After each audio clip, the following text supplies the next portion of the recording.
It's easier to cross our border than it is to take supplies to fellow Americans that are in need.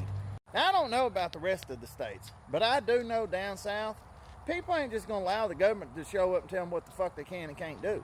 There's been several videos I've done saying where people are trying to take supplies and help out on their own, out of their own pocket, and FEMA's there stopping them, telling them that they can't do it.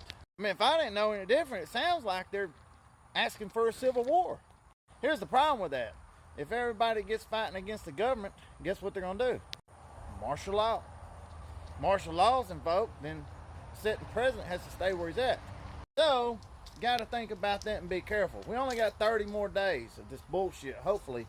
And if Trump gets in there, then we'll be okay. But if he don't, well, it'll probably be a civil war anyway. And the why I say that is because people are fed up with how things have been ran. And to top it off, I hear BlackRock and Vanguard's got all the rights to the lithium in those mountains. And guess who has big stocks in lithium right now? Douglas Emhoff. You know who that is? That's Kamala's husband. And guess who the person is that approves the permits to start mining that section?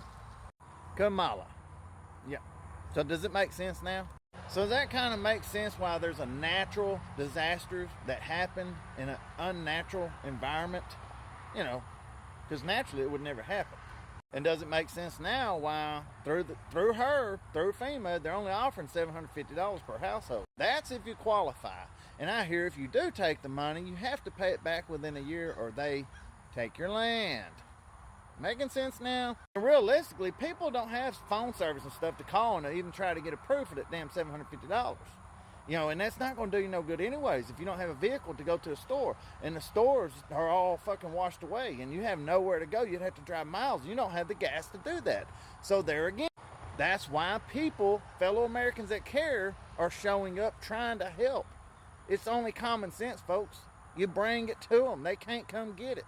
So you take it to them. But FEMA's trying to turn them around and tell them they can't deliver it, or we'll take it, and they're locking it up in their containers. So there again, people are only going to take so much of this shit before things start popping off.